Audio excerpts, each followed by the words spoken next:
The central bank digital currencies have the potential appeal to reshape financial systems, change the landscape of payments and banking, and a whole lot more. So we've got a number of countries such as Nigeria, Central African Republic, and El Salvador already experimenting with their own digital currencies issued by the central bank, and a few are starting to bring them onto the market. But what are the macroeconomic and geopolitical implications surrounding the rollout of cryptos issued by central banks? And that was one of the questions answered by a high panel of high-profile policy leaders at the World Economic Forum late Monday. Take a listen. When somebody promises you 20% return on something that is not backed by any assets, how would we normally call this thing? We would call it a pyramid. In other words, this is a pyramid in the digital age.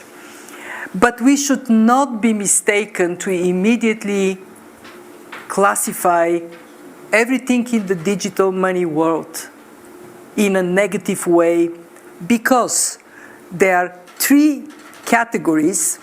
The first one is central bank digital currencies. They are backed by the state, and they offer finality when transactions are settled. This is a universe that, as you said, 90% of countries are exploring. Who crossed the finish line first? The Bahamas with the sand dollar. But now we have Nigeria stepping there, and there are many pilots, of which the largest universe of a pilot, which actually made me wake up and say, well, this thing is moving so fast that the International Monetary Fund has to embrace it. China with a pilot with 128 million participants. Now, the second group, these are the stable coins.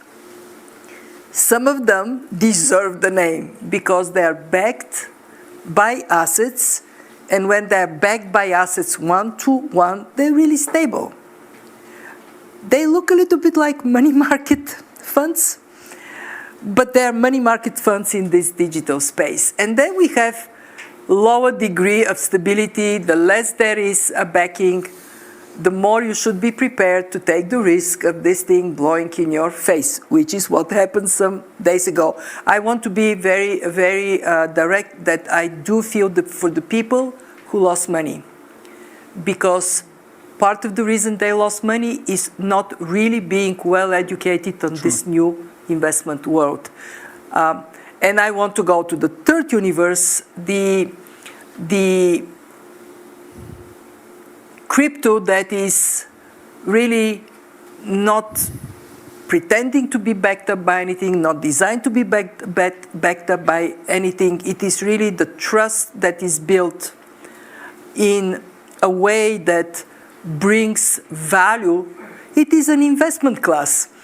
When we say, I always get upset and then I get occasional hate tweets, when I say that Bitcoin may be called coin, but it's not money. Why? Because a prerequisite for something to be money is to be a stable store of value. So you actually can plan around it. And when the first country embraced Bitcoin.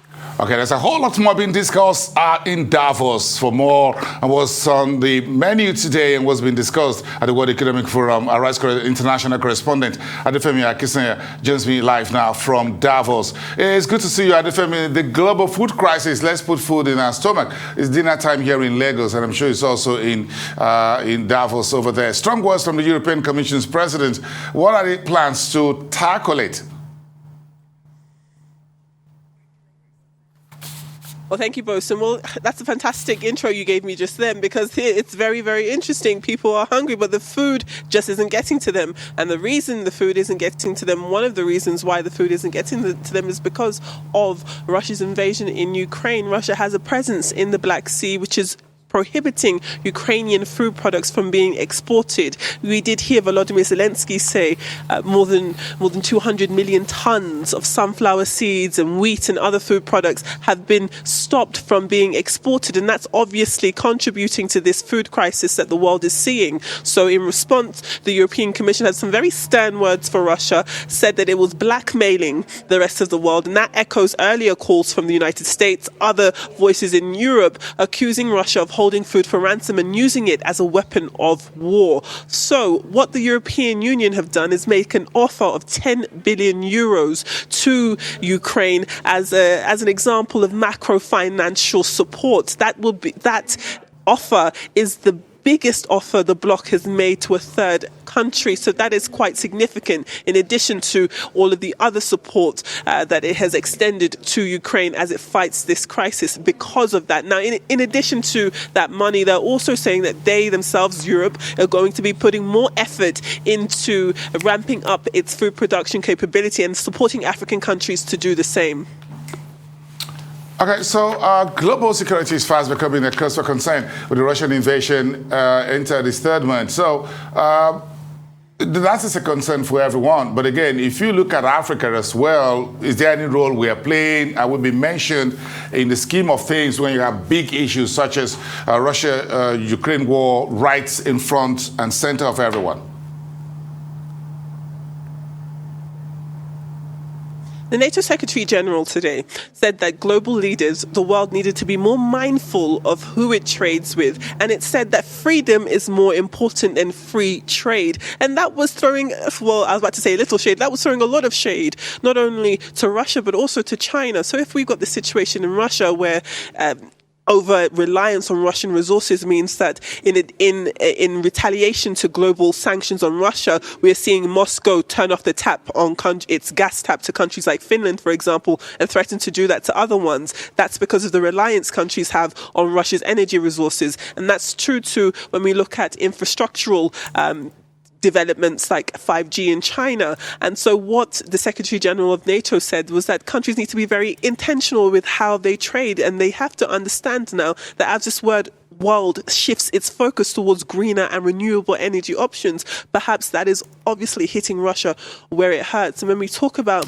security, look at what we're seeing with Finland and Sweden wanting to join NATO. Now, Finland and Sweden, traditionally non-aligned entities. For 200 years, that has been the case with Sweden. But because of what has happened in terms of Russia invading Ukraine, they've made the decision to actively seek membership into NATO. That's obviously not going to be as easy as they are making it sound, because Turkey, for example, are not happy with Sweden or with Finland because they believe that both of those countries have made it easy for organizations such as the PKK, which Turkey recognizes as a terrorist organization. They have accused those Nordic countries of being hosts for them. And, you know, I did actually pose a question to both the Swedish finance minister and the Finnish foreign minister about this very topic, and they both agreed there was a consensus that they all associate the PKK as being a terrorist organization, and they're hopeful that their relations with Turkey will warm up. They're sending a delegation to Ankara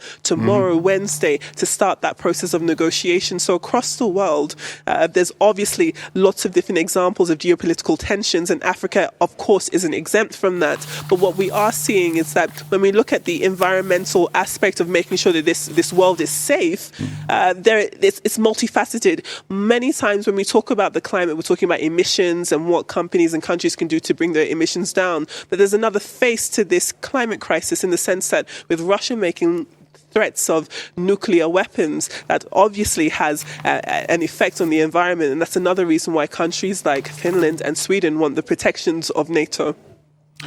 Interesting, quite a whole lot being discussed. Not a very interesting time for this particular Davos. There's a whole lot to deal with, left, right, and center, from climate change to the war on the ground, to food on the table, agriculture, and a whole lot there. Thank you so much, Adefemi Akinsanya, Rice international correspondent, live there to us from Davos. Got a couple of days more now for the week-long event. Thank you so much. Have a great evening.